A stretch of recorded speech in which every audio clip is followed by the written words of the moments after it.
Vamos então, com os procedimentos para a gente iniciar os trabalhos doutrinários desta noite, nessa retomada e consolidando o retorno presencial nas atividades, mas não deixando de estar ao mesmo tempo veiculando pelos canais da instituição, no Facebook, no YouTube. Hoje o nosso companheiro Robson aqui vai estar veiculando através do canal Roteiro Espírita, não é isso? Nos acostumarmos com esse sistema híbrido que chama, o presencial e online, amplificando aí a divulgação da doutrina espírita. A gente vê que semana a semana as pessoas estão retornando, voltando ao hábito de frequentar, se reintegrando às atividades. E isso vai ser um processo aí até que a gente, o antigo normal volte novamente, Vou ler uma mensagem, gente, do livro, para a nossa reflexão, do livro Fortalecimento. São preces do companheiro Morival Lopes, tá ok? Caiu aqui na mensagem: orientar-se. Senhor Deus, não sei o que fazer da vida, o que começar a realizar, como suprir as necessidades, como escolher a senda que me dê alívio e me leve à felicidade, ao prazer de viver. Estou diante de ti como uma criança ansiosa que procura os olhos da mãe para se orientar e tranquilizar. Penso que és o grande sol que a todos ilumina, para que solucionem problemas e derrubem as barreiras das dúvidas e medos. Crendo no quanto és bom, no imenso amor que me dás, que vai muitíssimo além do amor que oferece a mais sublime das mães, peço que me ajudes. As minhas necessidades serão mínimas. Acredito, se me lembrar de que muito maiores do que elas são as minhas possibilidades de paz e progresso. Obrigado, Deus, muito obrigado. Então, essa mensagem da nossa reflexão, vamos elevar o nosso pensamento ao Cristo, aos mensageiros espirituais, para que nesta noite possamos mais uma vez compartilhar essas reflexões, essas elucidações em torno das questões espirituais. Que os bons espíritos que acompanham o próprio companheiro Robson Ferri, essa equipe de trabalhadores que lhe dão suporte, possam mais uma vez inspirá-lo, para que ele possa ser instrumento, veículo dessas orientações que vêm acima de tudo do mundo maior, para nos orientar nessa trajetória de crescimento espiritual, nesse processo da evolução no qual todos nós estamos inseridos. Todos os seres da criação, do universo, em processo de crescimento pela lei do progresso. E necessitamos dessas orientações que sirvam como uma bússola, Senhor, a nos guiar nessa trajetória de muita vida de dificuldades, desafios, mas acima de tudo, todos estamos sob a tutela do Pai Maior.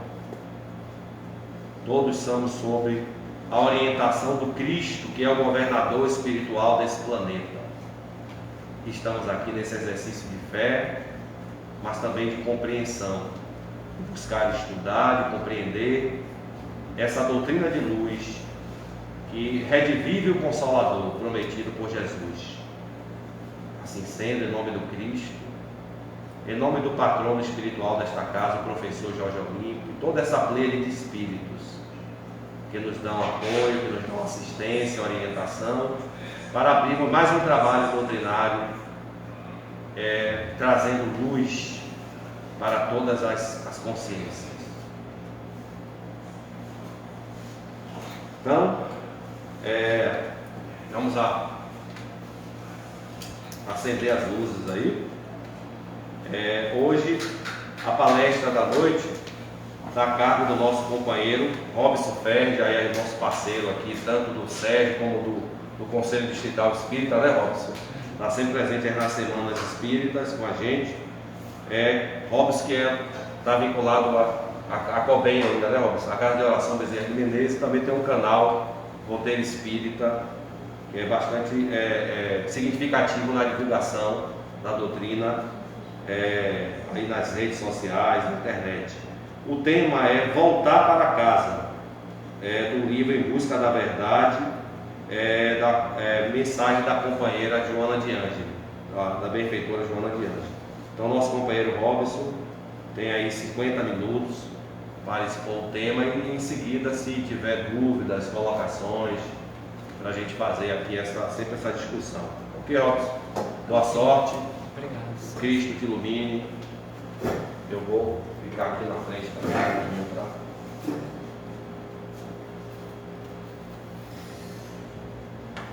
Amigos, boa noite a todos. Boa noite. Muita paz e que Jesus nos abençoe agora e sempre. Para todos nós que estamos aqui presencialmente nesta casa de Deus, o Centro Espírita Jorge Olímpio, nossos votos de muita paz, de muita alegria por esse retorno presencial a essa instituição, depois de mais de 2 anos que nós estivemos fechados por conta da pandemia. Ao tempo em que nós também queremos dar o nosso boa noite aos amigos virtuais, já que essa palestra está sendo transmitida, conforme foi dito, pelos canais do Sérgio e também pelo canal do Roteiro Espírita, que nós desejamos votos de paz, de alegria, de harmonia para todos os presentes virtualmente aqui conosco nesta noite. Conforme foi dito, hoje nós vamos refletir sobre um tema bem oportuno, bem interessante e necessário, que é uma mensagem que foi extraído do livro Em Busca da Verdade, de autoria espiritual do espírito Joana de Ângeles, que é conhecido de todos nós por dar assessoria espiritual ao médium Divaldo Pereira Franco, aqui de Salvador, Bahia, e que todos nós a conhecemos também porque ela lidera o processo de trazer a mensagem da doutrina espírita dentro de uma perspectiva psicológica, dentro de uma visão para além de um cunho apenas doutrinário, mas também na perspectiva psicológica do ser, para que melhor nos compreendamos, para que nós melhor nos conheçamos. Então, a doutrina espírita, há mais de 20 anos, vem trazendo esse viés psicológico, daí a psicologia espírita, no qual Joana de Ângeles vem liderando, além de outros espíritos que vêm fomentando também esse processo de reflexão. E eu achei bem oportuno e parabenizo a casa pelo desafio de nós falarmos sobre esse tema específico, que é voltar para casa. E quando a gente pensa voltar para casa, no primeiro momento dá uma sensação de que o tema vai se voltar para a questão do desencarne, para o retorno à vida espiritual, visto que isso acontecerá mais cedo ou mais tarde com todos nós. Voltaremos à pátria espiritual. Mas certamente não é por esse viés que o espírito Joana de Ângeles nos traz, ainda que poderíamos abordar a temática dentro dessa ideia, dentro desse pressuposto, desse retorno do espírito à casa do Pai ou à realidade espiritual. Saímos do corpo, estamos voltando à pátria espiritual, que é a nossa casa verdadeira. Mas ela quer trazer, a partir de uma parábola muito conhecida de todos nós, que é a parábola do filho pródigo, esse retornar para casa, nessa visão psicológica que o Espírito nos apresenta. Que até então, confesso a vocês, embora já tenha lido tanto a parábola quanto também esse material que Joana nos apresenta no livro, eu não tinha trazido com esse olhar, com essa percepção, uma vez que ela vai nos apresentar, nesta visão psicológica, essa parábola na qual ela vai nos apresentar uma série de reflexões e em particular nesse quesito que se refere voltar para casa.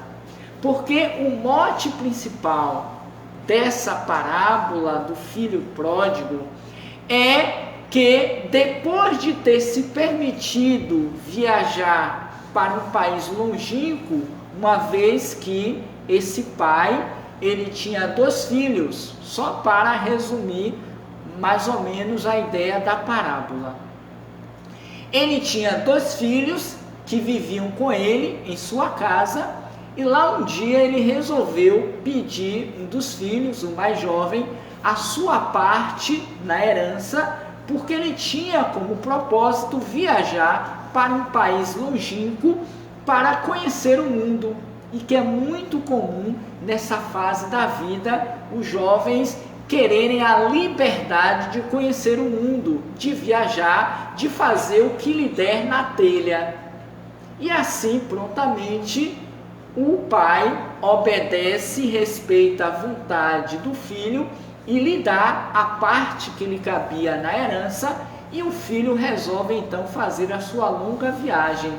Ao longo de muito tempo, ele ficou fora de casa, vivendo todas as possibilidades que os recursos materiais financeiros lhe possibilitavam. E ele certamente, pela idade, pelo nível de consciência em que ele se encontrava, ele se sentia extremamente feliz. Mas como todo recurso que ele é mal aproveitado ou mal utilizado, chega uma hora que acaba. Até porque ele simplesmente, o jovem, pensou em gastar e não teve a ideia de pelo menos segurar o máximo que pudesse para ter o maior tempo possível com os recursos financeiros e materiais que ele possuía. E na medida em que o tempo foi passando, o dinheiro foi acabando e ele passou a sentir fome, ele passou a sentir necessidades, ele já não tinha mais onde pernoitar, ele já não tinha mais o que comer, ele já não tinha mais como se movimentar, e aquilo foi causando a ele uma série de inquietações, de reflexões, e que ele começou a sentir o peso da falta daqueles bens que ele possuía e que até então lhe dava um certo prazer, uma certa liberdade de dizer, não, hoje eu vou, hoje eu não vou, hoje eu quero, hoje eu não quero, eu vou para tal lugar, enfim. E ele começou, na tentativa de sobreviver, ele começou então a procurar ajuda por aquelas cercanias, aquelas casas, aquelas fazendas onde ele passara. E na medida que ele vai tendo as dificuldades, ele então se lembrou que ele tinha um pai, ele se lembrou que ele tinha uma família, e ele começou a pensar e a desejar esse retorno para a sua casa de origem, o que é muito comum e acontece ainda hoje, em nossos dias, quando os filhos resolvem sair de casa para enfrentar a vida, para viver a sua própria realidade humana. E quando se tem dificuldades, quando a coisa começa a apertar, quando começa a sentir dificuldade, vem-se então o desejo de voltar para onde? Para a casa dos pais. Porque entende-se que ali é um ambiente seguro, um ambiente no qual ele vai se sentir acolhido e ele não vai passar por tantas necessidades, uma vez que esse jovem estava começando a comer os respostos daquilo que nem os porcos queriam se alimentar. Ou seja, a dificuldade foi tanta que ele percebeu que aquilo que lhe era dado como a possibilidade de alimentação, nem mesmo os animais já se sentiam em prazer ou prazerosos em se alimentar. Foi então quando surge a ideia de que ele deveria voltar para casa.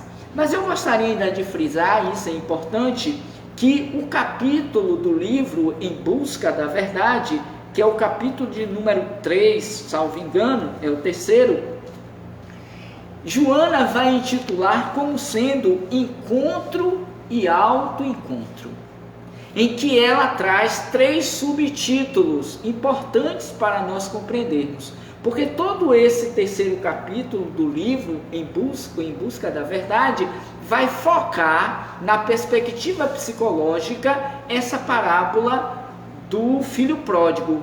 Então ele começa falando sobre um país longínquo, depois o segundo, voltar para casa, e no terceiro, amar para ser feliz.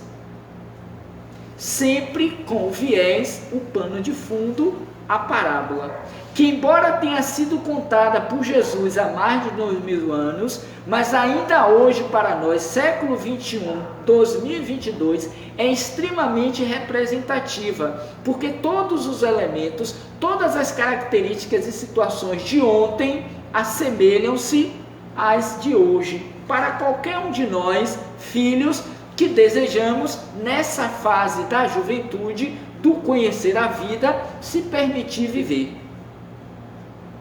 E nós nos lançamos a esta aventura de fazermos essas viagens, esses encontros, para que no processo do amadurecimento psicológico e emocional, consigamos fazer o autoencontro.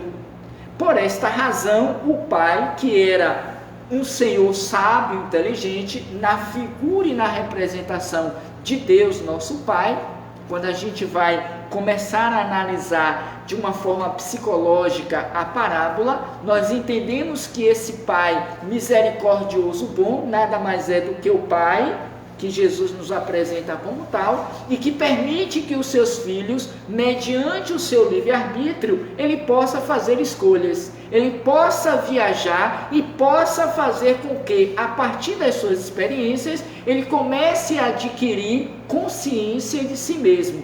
Por isso o tema encontro e autoencontro, porque na medida em que nós vamos nos encontrando com a realidade externa, que nós vamos aprendendo com as situações que a própria vida nos impõe ou que nós escolhemos a partir do nosso livre-arbítrio, nós passamos a voltar ao olhar para dentro de nós mesmos e percebermos, a partir da maturidade, do equilíbrio emocional e psicológico, que aquelas aventuras que antes fazíamos com tanto vigor, com tanta adrenalina, hoje já paramos para melhor refletir até que ponto é válido e devemos fazer. E nesse ponto nós nos lembramos de Paulo de Tarso com aquela célebre frase que ele vai dizer: todas as coisas me são lícitas, mas nem todas me convêm. Porque já existe um nível de maturidade psicológica e emocional para compreender que, embora o livre-arbítrio nos permita fazer muitas coisas, mas para o meu processo de individuação, para o meu processo de crescimento espiritual, já não me cabe, porque eu posso fazer escolhas que venham a me afastar desse ideal do progresso, da iluminação, do crescimento moral espiritual, pelo qual todos nós faremos, que todos nós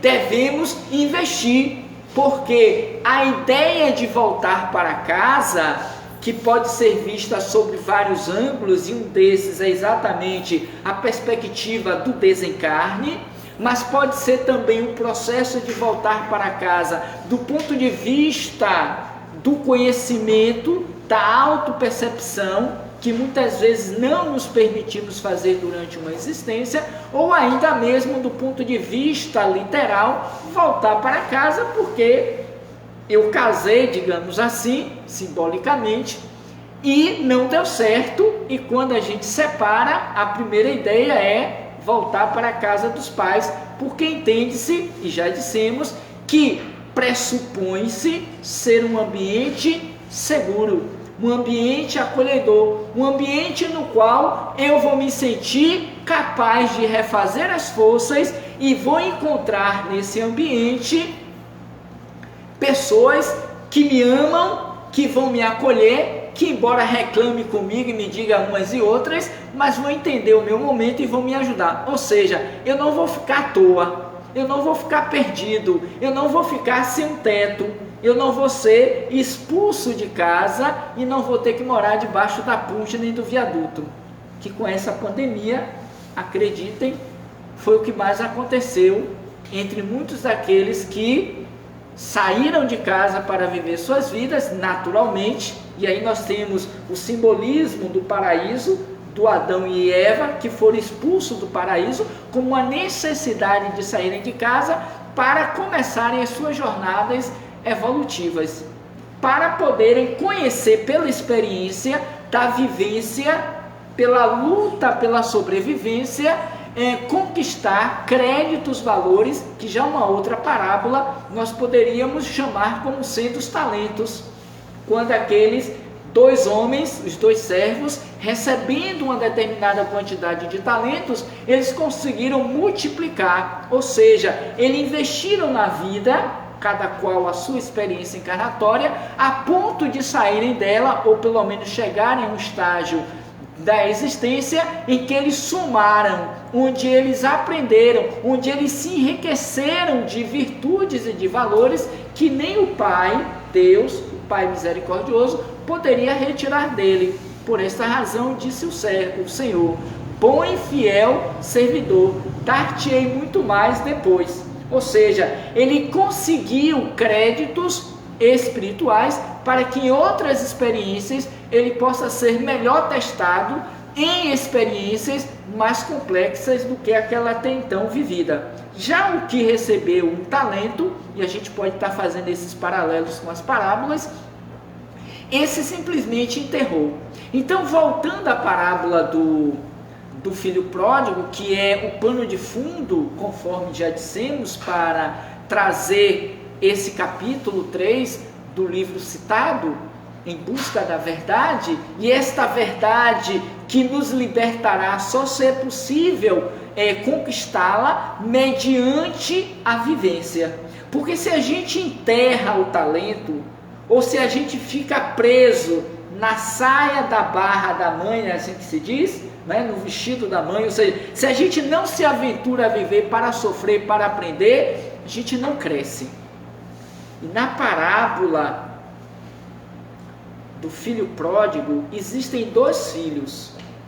Um que se aventurou a sair de casa, pagar o preço de viver as penúrias depois de ter vivido, depois de ter gasto toda a sua parte na riqueza. E um mais acautelado, mais tranquilo, não tão ambicioso, resolveu ficar em casa com o pai.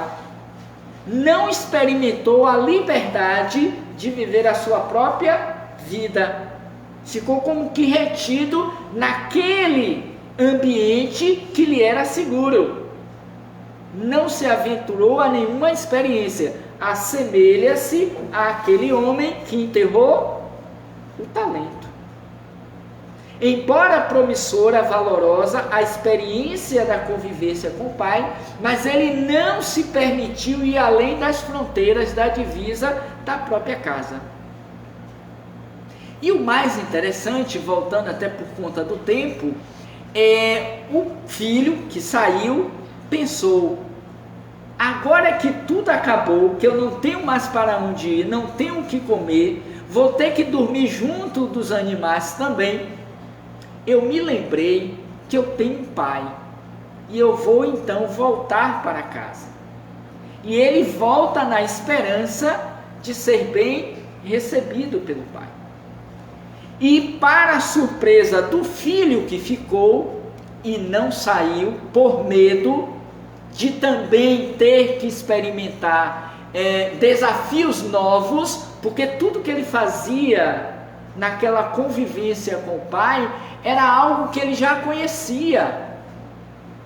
E de quando em quando a alma, o espírito, ele precisa ser testado em outros experimentos, em outras situações, para que ele acresça o conteúdo. Porque se você só lê aquele livro que lhe foi dado e que você mais gosta, você só vai conhecer a história do livro e dos personagens. você vai ficar expert naquele livro, mas perde a possibilidade de conhecer novas aventuras, novos personagens, novos autores que possibilitem o enriquecimento do seu conhecimento cognitivo. Por isso, quanto mais diversificada é a leitura, é o conhecimento, o saber, mais apropriado está o indivíduo para o enfrentamento da vida. Esse filho, o mais velho, por temer a experiência, ele ficou em casa. E quando ele soube que o irmão estava voltando, ele não gostou, porque achou que era um perdulário. Ele tinha abusado, ele tinha saído de casa, gasto toda a sua parte na fortuna e voltava, e ele ficou com receio de que aquilo que era a parte dele, ele teria que também que dividir com o irmão que estava voltando. E para surpresa e desgosto ainda mais do irmão, um tanto quanto egoísta há de se dizer, ele soube que o pai daria uma grande festa para recebê-lo, o irmão. Aí foi que deixou ele mais chateado, porque como pode, e na passagem, quem lê a parábola vai ver, ele pensou, como pode, eu que sempre estive com ele aqui em casa, ele nunca fez uma festa para mim.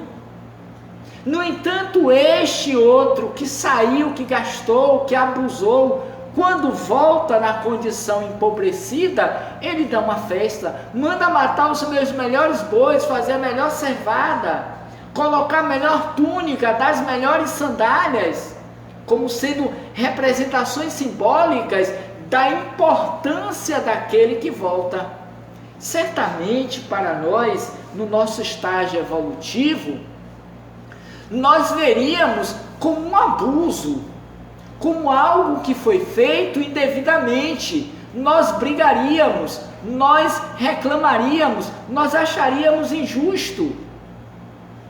E no entanto, pela sabedoria, e Joana no texto, ela sempre se utiliza dessa expressão, o Pai misericordioso faz tudo de bom e de melhor para receber o filho que estava perdido e foi encontrado, que estava ausente, mas que naquele momento ele volta ao convívio daquele agrupamento familiar.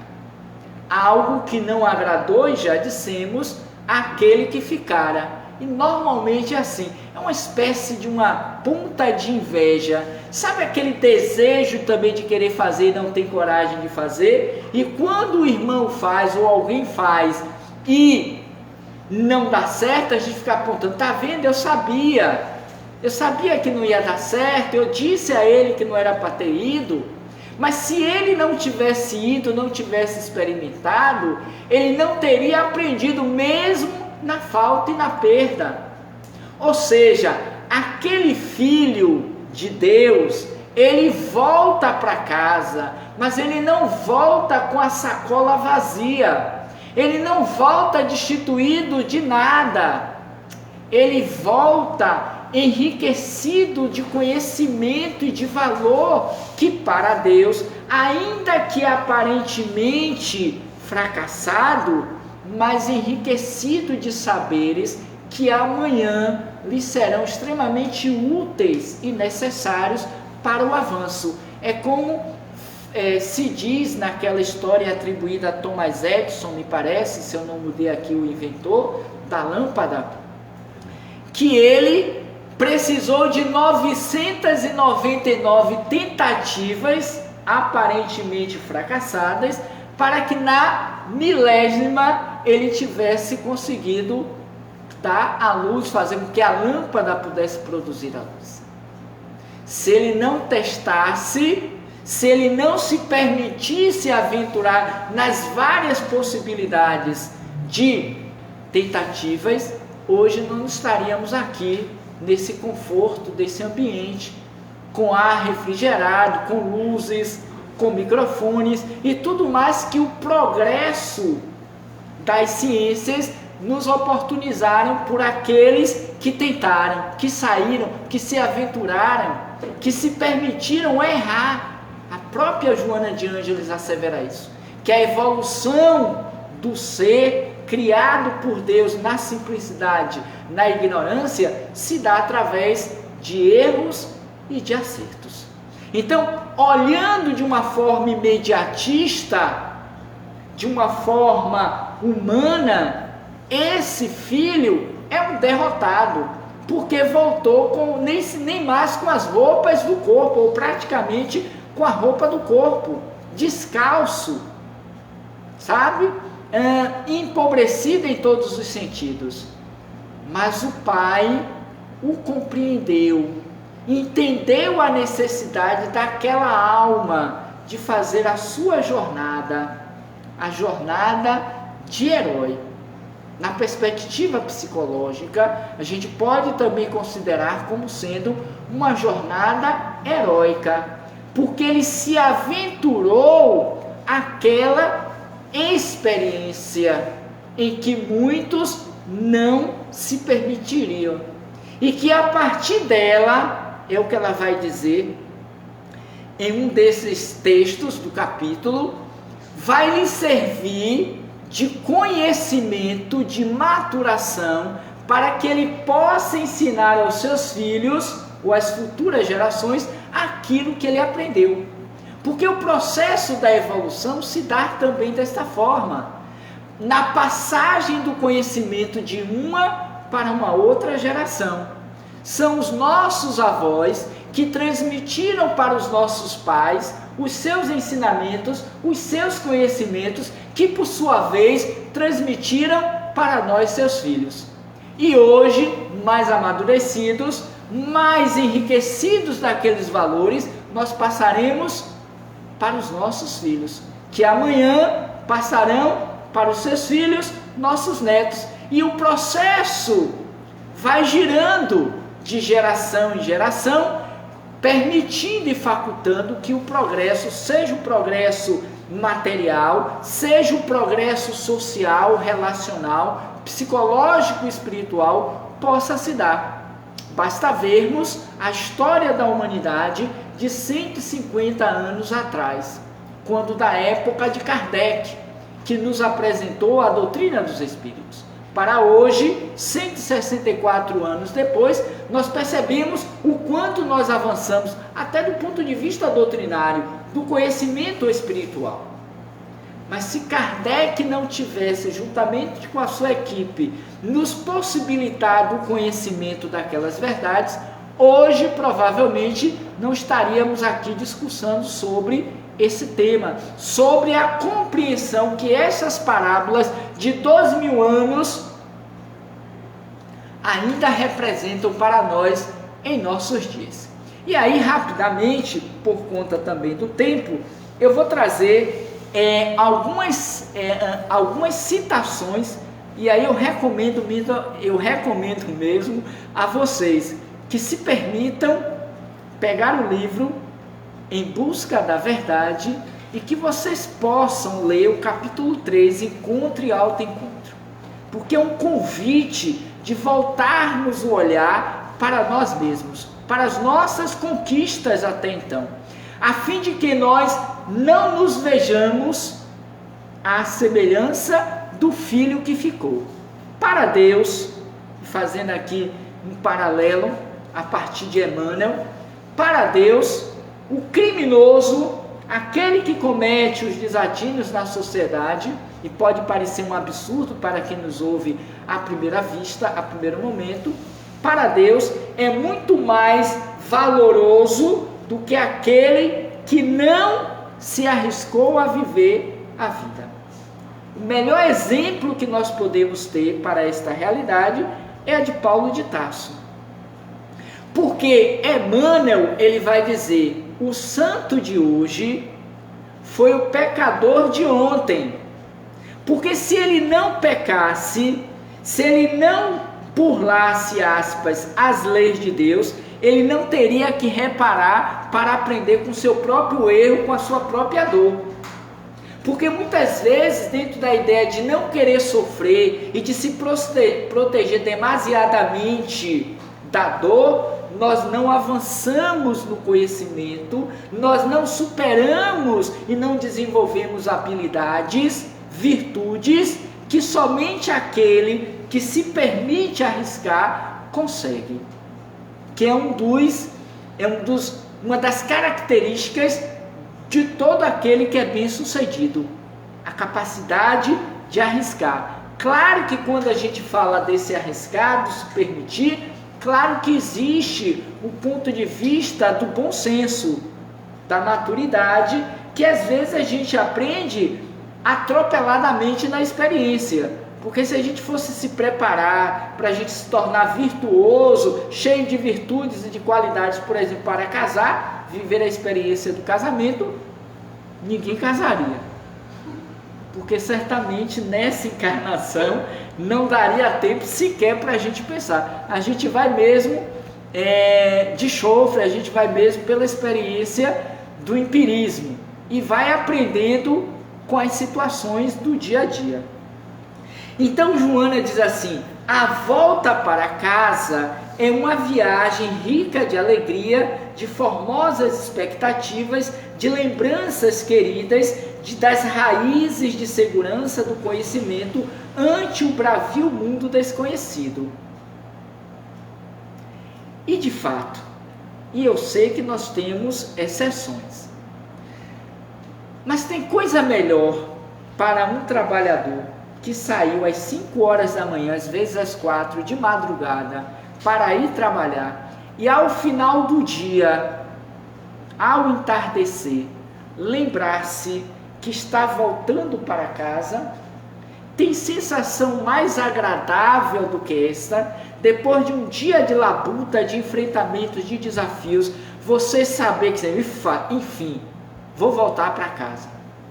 Mesmo considerando todas as possibilidades de dificuldades, mas a sensação de que está retornando para aquele ambiente conhecido, seguro, que é seu, não lhe traz um certo alívio, uma certa segurança, uma certa paz, mesmo tendo que enfrentar o buzu cheio, o tráfego engarrafado, mesmo tendo que pegar o metrô com receio de que haja algo que possa acontecer, um acidente, ou seja lá o que for.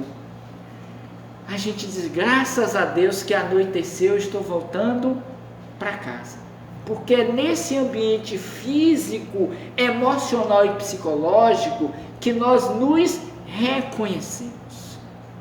É onde nós sentimos o pertencimento da minha identidade. Porque ali estão as minhas coisas, estão os meus bens, sejam eles materiais, sejam eles afetivos. Por isso diz o próprio Emmanuel que há uma distinção entre casa e lar. O ideal é que nós voltemos para o lar, que é para além das paredes físicas, dos objetos, das conquistas materiais que ali são representadas como sendo meus. Mas para além disso existe o afeto, o carinho, existe o abraço, o olhar acolhedor, existe as pessoas queridas e amadas que nós deixamos momentaneamente por conta do cumprimento do dever pelo trabalho. Mas eu estou voltando para casa e eu sei que eu vou encontrar, além de um colchão, de um travesseiro, eu vou encontrar pessoas queridas que vão me afagar, que vão me desejar bem, que vão me acolher. E isso nos traz paz e segurança para no dia seguinte enfrentarmos de novo a labuta do dia a dia. Porque quem mora sozinho sabe também que é um pouco desesperador você ter que voltar para casa e perceber que você só vai encontrar os móveis, que você não vai ter ninguém que possa lhe receber, abrir a porta, nem um animalzinho, um cachorrinho, um gatinho.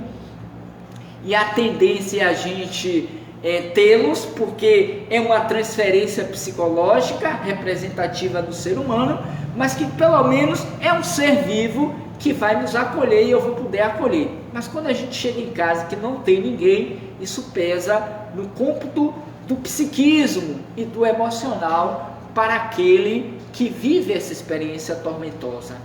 Por isso tem uma tendência de passar mais tempo fora. Eu vou para casa fazer o quê? Chegar lá não tem ninguém mesmo? Ou então como válvula de escape, a gente liga a televisão, liga o som, porque também representam simbolicamente a presença de pessoas ali naquele espaço físico. Então ela vai dizer que a volta para casa é uma viagem rica de alegria. Esta viagem rica de alegria, de formosas expectativas, de lembranças queridas, pode se dar do ponto de vista espiritual, quando você cumpre com as suas obrigações, quando você consegue realizar de fato e verdadeiramente a sua trajetória encarnatória. Então assim, eu não tenho peso de consciência do ponto de vista espiritual quando da chegada real do meu retorno à pátria espiritual, porque eu sei que eu produzi o máximo e melhor, eu multipliquei os meus talentos. Ou então eu voltei para casa enriquecido das experiências que naquela encarnação foram possíveis amealhar. Eu não me isolei do mundo, eu não deixei de ter coragem de enfrentar as experiências, ainda que elas sejam representativas pela dor, pela enfermidade, pelas perdas de entes queridos. Eu não deixei de amar e de viver o amor por conta de correr o risco de ser traído, de não ser amado, de que o meu amor pudesse acabar ou a pessoa a quem eu amo me abandonar. Para Deus é melhor viver a experiência nesse sentido do que você não amealhar nenhuma experiência. E acreditem, não são poucos aqueles que vivem a experiência do voltar para a casa espiritual destituídos de virtudes, de experiências que vão fortalecê-los enquanto espíritos. Mas ela ainda diz assim: o Pai misericordioso, no conhecido lugar de desenvolvimento dos valores profundos do ego e da afirmação do self, e aqui é uma expressão psicológica de Carl Gustav Jung, que significa o espírito, a centelha de luz proposta por Jesus. Um caminho luminoso que todos nós faremos, o nosso eu superior, o ser que habita transitoriamente a veste carnal. Existe alegria em razão da simplicidade, dos recursos que propicia a saúde, o bem-estar, mas também pode asfixiar ou afligir por falta de liberdade total em que se possa expressar. E aí ela vai trazendo uma série de considerações que somente uma leitura pontuada e reflexiva vai nos dar condições de compreender a magnitude desse Pai misericordioso na representação desse Pai humano que, quando ouviu do Filho: Pai, dai-me a parte que me cabe na herança, porque eu quero viajar para um país distante. Esse país distante pode, diz Joana de Ângeles, nessa perspectiva do self, pode ser a própria Terra, porque nós estávamos no mundo espiritual e resolvemos vir para um mundo longínquo, que é a Terra, que poderia ser um outro planeta, mas no caso aqui é o nosso, Terra. E que nós vamos passar um tempo, por mais transitório que seja, um tempo relativamente longo, porque nós já nos encontramos com 50, com 60, com 100, 80 anos, conforme víamos conversando quando da vinda para cá, no carro, em que nossos pais, já na condição de 80, 90, quase 100 anos de idade, já estão há bastante tempo no corpo, nesse país longínquo, vivendo suas experiências, e que logo mais, 1, 2 anos, 10 anos mais talvez, terão que voltar para casa. Não é o tempo longevo que você passa no corpo, mas é o que você faz desse tempo curto, breve ou longo, das suas conquistas, que esse filho pródigo conquistou, mesmo um sob o olhar do irmão que não arriscou como sendo fracassado. Porque muitos dizem assim, casou, separou, sou fracassado. Não deu certo, tá vendo? Nem merece mais casar. Ou casa, separa.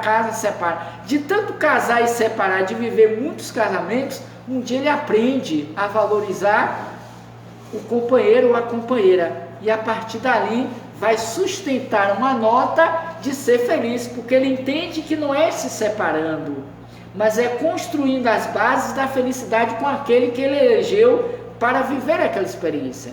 Isso não quer dizer, pelo amor de Deus, que não se possa casar, até porque está lá na indissolubilidade do casamento. O desquite, não, é um divórcio, né? Um divórcio, que é uma lei humana que estabelece algo que na prática já existe, a separação de corpos.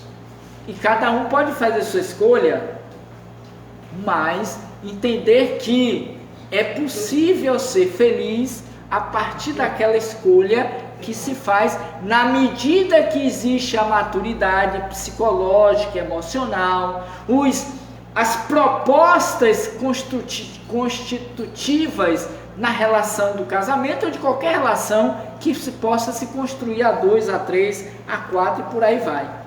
Então, e eu acho que tem mais uns 5 minutos, você me dá mais 5? Beleza.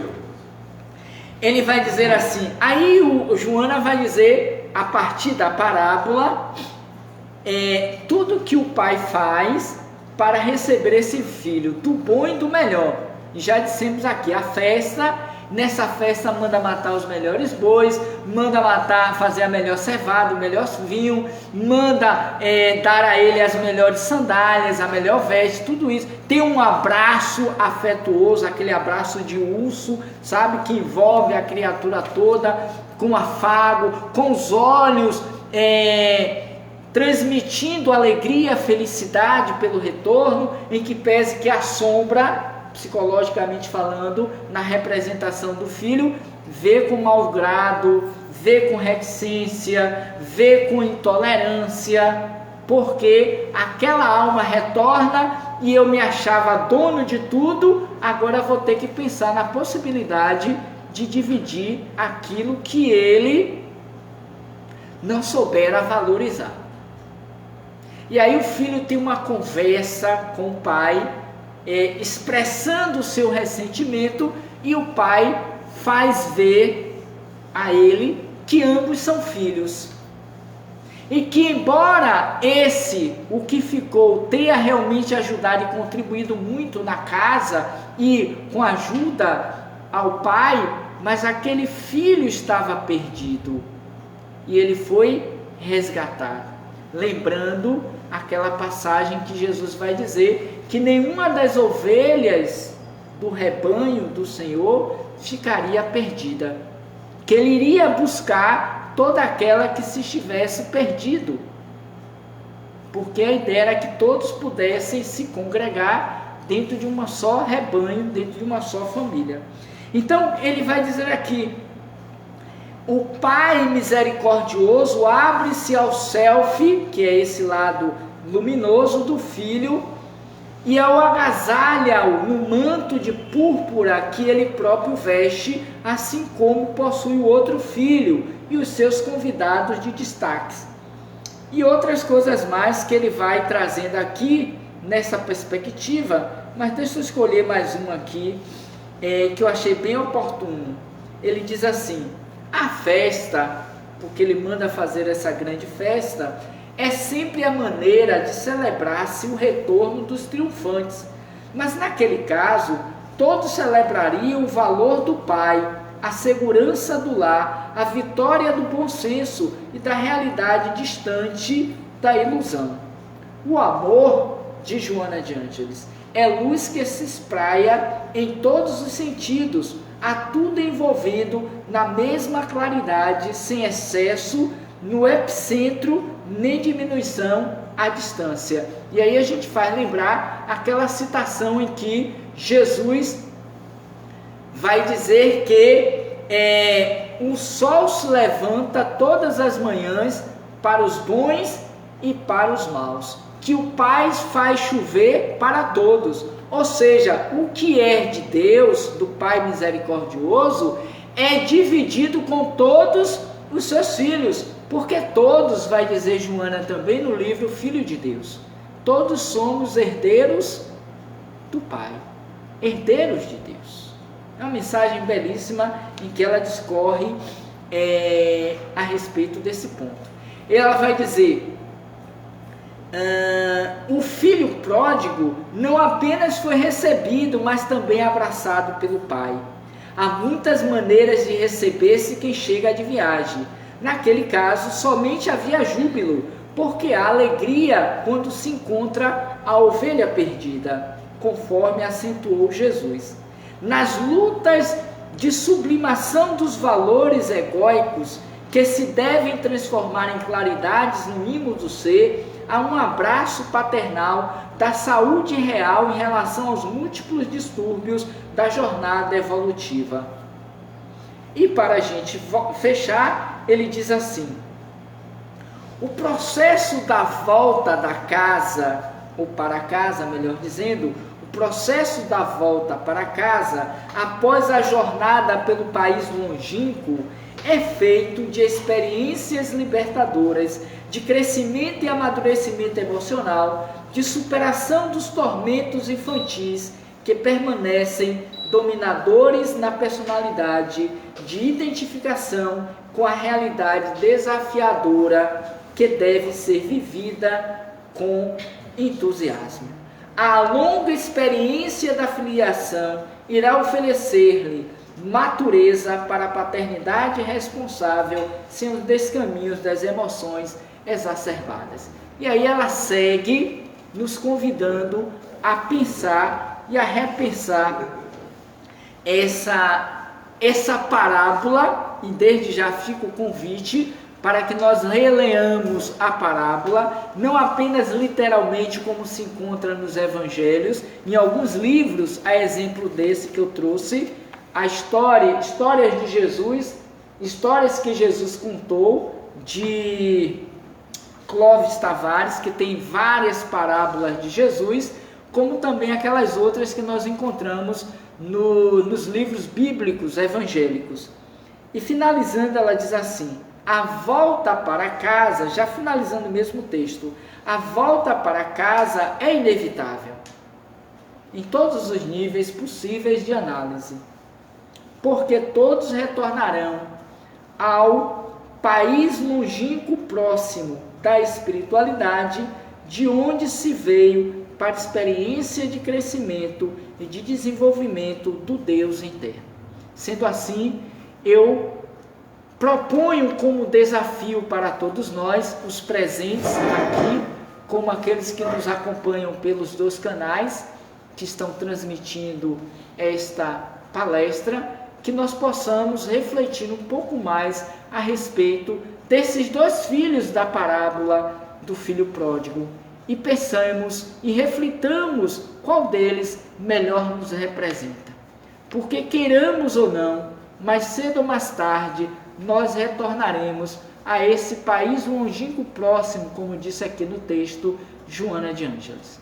A questão é, carregando o quê? Levando o quê? Que vai nos servir de desenvolvimento, de crescimento, de aprendizado para as nossas futuras experiências no corpo físico. Porque inevitavelmente também retornaremos para um outro país longínquo do ponto de vista encarnatório, trazendo consigo as nossas vitórias como as nossas possíveis derrotas por aquilo que já poderíamos ter feito e que por escolha preferimos enterrar o talento, que são as oportunidades que Deus nos oferece para crescer. Sendo assim, repensemos a nossa visão em relação ao filho pródigo dessa bela parábola que fica aí como desafio para todos nós. Muita paz, muito obrigado a todos e até uma próxima oportunidade, se Deus assim permitir. Obrigado. Bem, gente, depois dessas ricas reflexões aí que Robson nos trouxe, dessa parábola, né? Que dá mais a tantas interpretações. A gente, né, ainda ficaríamos talvez aí mais 2 milênios, né, Rob, para esgotar todas as possibilidades de aprendizagem que Jesus traz, né, em termos psicológicos, em termos espirituais dessas parábolas. Então, temos um tempo aí, mais aí de 5 minutos. Quem quiser fazer uma pergunta, colocações, fica aberto aí. A gente está, de alguma forma, nesse movimento de retorno à casa, né? Tanto depois da pandemia, então é interessante que a gente venha e vá se inserindo, imergindo de novo nas atividades. Pergunta, gente? Colocações? Não se acanhe. Não aqui. Acho que ele foi bem. Foi bem, né? Foi mais do que. Rob sempre traz, né? Mas eu estava pensando aqui, Robson, em colocar que normalmente esse filho, o pródigo, né, parece que era o mais novo, né? Fica deduzido que era o mais novo, que ele sai, né, de alguma forma com todo rico de bens materiais, porque pediu a sua parte na fortuna, né? E depois de viver todas aquelas experiências, aquela vivência, ele faz um movimento de retorno, né, empobrecido, vamos dizer, né, materialmente, mas com as experiências, com as vivências, né? Tem esse contraste também, né? Que você colocou muito bem, quando o pai recebe e faz aquela festa, né, não é uma celebração de ser conivente com um filho que foi dissoluto. Que é o nosso primeiro pensamento. É o nosso primeiro pensamento, mas é uma celebração desse acolhimento paternal, né, dessa porta permanentemente aberta, né, a nossa recuperação, de tolerar essa necessidade que temos de nos amadurecermos psicologicamente, né? Porque ele sai dali e volta mais maduro psicologicamente. Então, é interessante ter esse contraste também, como ele vai de uma forma e volta, né, de outra, espiritualmente mais enriquecido de experiência, de vivência, como você falou, né? Essa sua fala, César, ela nos faz pensar sobre a importância da encarnação para o espírito, visto que nenhuma delas é em si perdida. Por mais equivocado seja o espírito, mas nunca é uma encarnação perdida. Mesmo que ele desvirtue, desfaça todo o planejamento que inicialmente fora feito entre ele e os seus amigos espirituais, uma vez que toda encarnação tem como objetivo a melhoria, o progresso, a evolução e o despertamento de outros valores. Mas ainda assim, mesmo quando todo o desvirtuamento, toda a possibilidade de não dar certo, mas para aquela alma foi extremamente significativa, até mesmo para que ele repense que uma próxima oportunidade ele não cometerá os mesmos desatinos e erros do passado. Por isso a consciência é importante, que vai dilatar, vai ampliar, e aquilo ficar no registro perispiritual daquela alma, e um dia ele vai despertar, se não nessa, na próxima, mas aquilo fica registrado, e quando aquilo se assoma, ele faz um processo de transformação, ou seja, ele consegue, em uma encarnação, por conta das anteriores mal feitas, ou mal conduzidas, digamos assim, ele consegue avançar quilometramente, usando essa expressão, enormemente. É como aconteceu com Paulo de Tarso. Eu acho que é um exemplo bom. Ele teve toda aquela bagagem, mesmo cometendo todos aqueles equívocos em relação aos cristãos inicial, mas quando a ficha cai, ele dá aquele avanço significativo na segunda parte da sua experiência encarnatória, que poderia ser uma outra encarnação, e assim serve para todos nós. Então nunca uma encarnação ela é 100% perdida. Verdade. É como se uma encarnação dentro da eternidade do Espírito, como se fosse um dia, né? Perfeito. Um dia aqui que a gente erra, que a gente fracassa, que muitas vezes ficamos desanimados, mas haverá um dia seguinte para a gente fazer de uma forma diferente, né? A partir daquelas experiências. Então, assim é o Espírito na sua trajetória. Então, obrigado, Robson, pela sua presença, que possa retornar, voltar a essa casa em breve. Já é um parceiro nosso aqui também no âmbito do CDC, do Conselho Distrital. Sempre muito obrigado, Jesus te ilumine, continue te enriquecendo aí de conhecimento e experiência para compartilhar conosco. Gente, então, lembrando, né, que nós retomamos nossas atividades normais, a segunda-feira com o estudo aprofundado da doutrina espírita, na quarta, né, as palestras, e na quinta-feira o desenvolvimento mediúnico, né, um trabalho de estudo e de algumas vivências em relação à mediunidade. Híbrido, sempre todas as atividades estamos fazendo de forma híbrida, né, com presencial e pelo Skype por enquanto, né, Marcos? Os estudos pelo Skype e as palestras pelo Facebook e pelo YouTube, né? São disponibilizadas, tá? Então vamos realmente convidar outras pessoas, né, para a gente voltar. Tem muita gente ainda que não fez essa volta para casa, né? Precisamos, né, extinguir os companheiros para que a gente possa voltar e consolidar, né,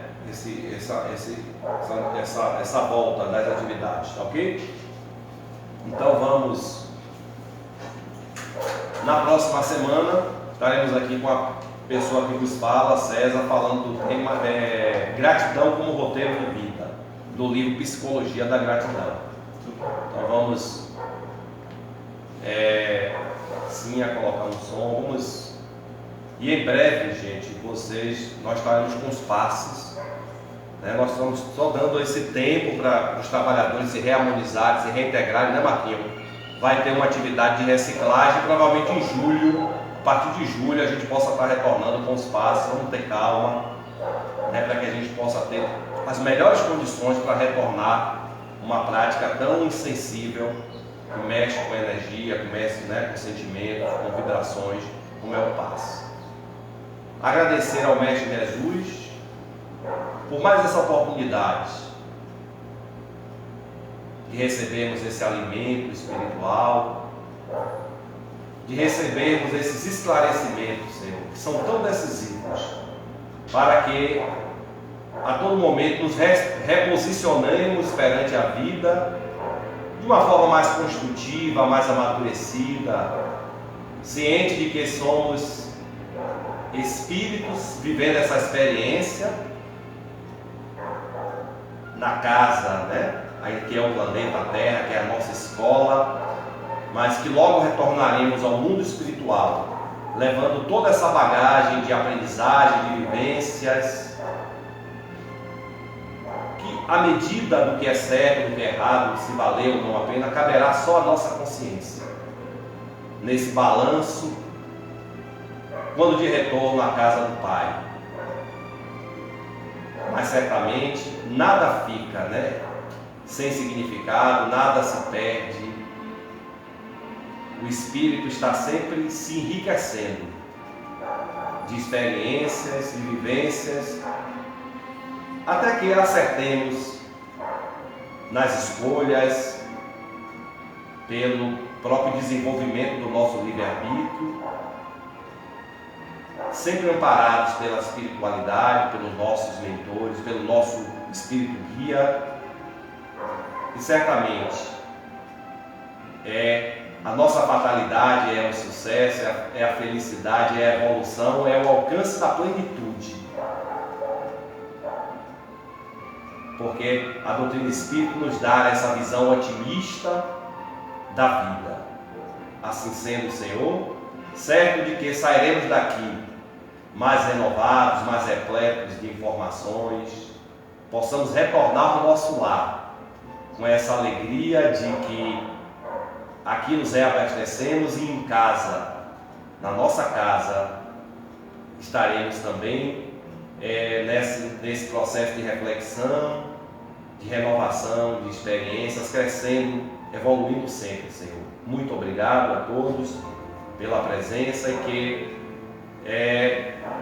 continuemos as nossas atividades no dia de amanhã, e todos os nomes que foram colocados ali para preces, encarnado, desencarnado, que as nossas vibrações possam alcançar todos esses espíritos dentro das suas necessidades, dentro daquilo que precisam aprender, dentro do processo evolutivo. Assim sendo, Senhor, pedimos a permissão para pôr um ponto final nos trabalhos desta noite, com votos de paz e harmonia para todos os presentes, e que retornemos aos nossos lares nesse clima.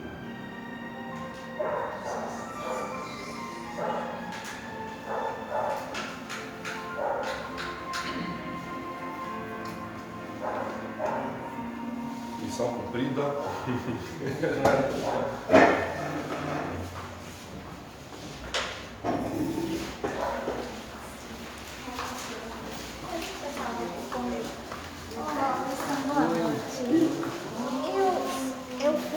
Eu ainda quero ser apresentadora lá da Cobem. Então, Quando está o livro, eu conheço eles.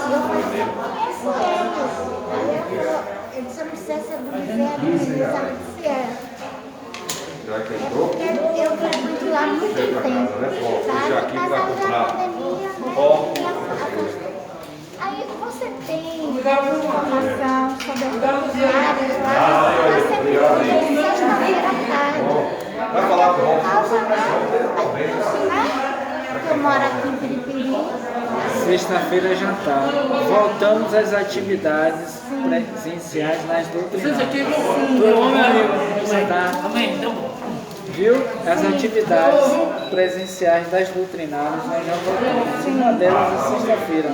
Que por sinal, uma dessas sextas eu vou fazer, acho que é dia 16, não é sexta-feira, não sei. Nesse período, 22. Aí já tem sábado, tem segunda, tem terça, tem quarta e tem domingo. Tem vários dias. É domingo pela manhã, Pela né? manhã, todas assim pela manhã. A única doutrinária que é à tarde, à noite é que não tem atividade ainda nenhuma na casa. Eu frequento às sexta-feira mesmo, né? Por causa da distância, né? Já voltou. Demora aqui. Já voltou. Tem um mês que voltou esse mês passado. Ótimo. Então, sem ser essa sexta, na outra eu já volto. Eu gosto muito daquela casa. Muito. Eu frequento lá desde 2001. É? Eu gosto muito de lá. Gosto muito. Sua palestra é, como sempre, maravilhosa. Bom, até outro dia. É, amiga, boa. Tchau, tchau.